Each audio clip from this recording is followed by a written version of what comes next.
current political campaign. We decided to walk down the pier and stopped at the pier, enjoyed the beauty of San Francisco and the day that it's been and it was, and we turned around and came back from whence we came, and we heard a shot, and Kate went down, and the rest, we all know what happened then. How could this happen? I mean, what an unbelievable story, and your heart breaks for her parents. Last night in that interview with Bill O'Reilly, he spoke to Kate Steinle's mom and dad. She was shot, she was killed earlier this month in San Francisco while she was walking with some friends and her dad on the pier in San Francisco.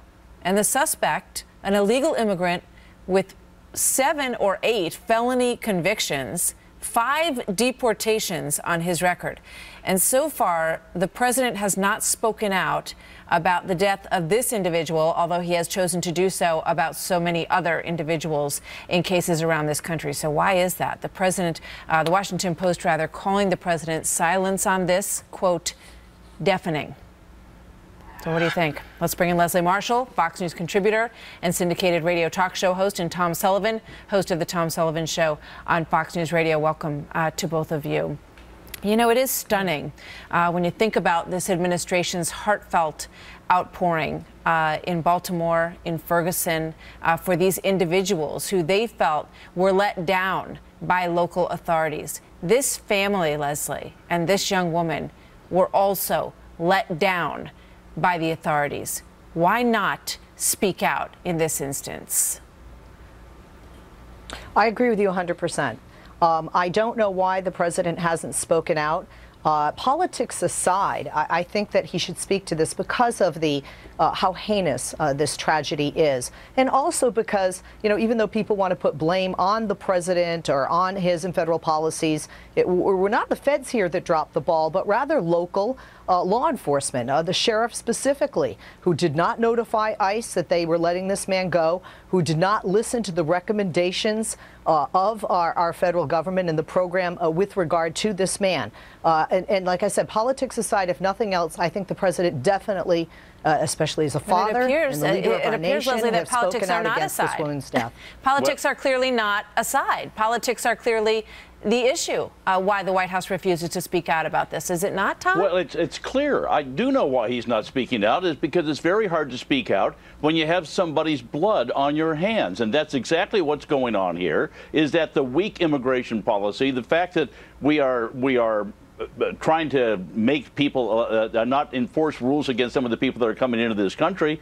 Of course you've got weak immigration, and he doesn't want to talk about that. This also doesn't have anything to do with race like the other things, the Trayvon Martins, the Michael Browns, and things along those lines. But still, this is the one case where a lot of people have criticized the president because of the fact that he's been speaking out about local law enforcement issues. This is one that deals with a federal law that is allowing so many illegals to be in this country, not be deported, better security at the border, et cetera, et cetera. Leslie? Well, we have to look at the numbers. I mean, you're talking an approximate average of 33,000 people a month being deported. That, if we just look at the last presidency, is you know, more done, more deported in 5 years with Obama than 8 with Bush.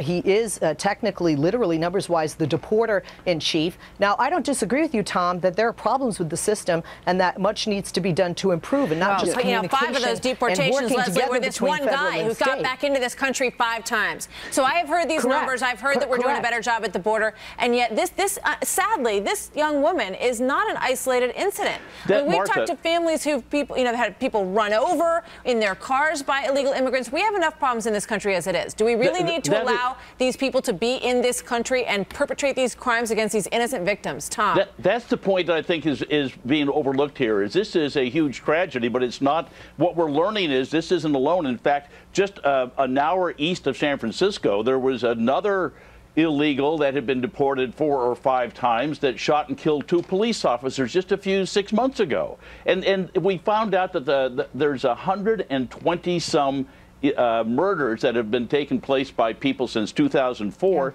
that have been deported and have come back. So this is something that is sadly not unique to this story coming out of San Francisco. I mean, it is hard to figure out what's so controversial about speaking out about this. I really have a hard time understanding that, Leslie, and we have to leave it at that. But, you know, clearly there's a problem. So you can come out and say, look, these are the things that we've done that we think are working, but clearly we've got a problem on our border. Because these incidents should not be happening. I don't know why that's so controversial for the president to do. We have to leave it there. Obviously, we've got a lot of breaking news today. But Leslie and Tom, thank you very much for being with us today. We'll see you next time. Thank you, Mike. Such a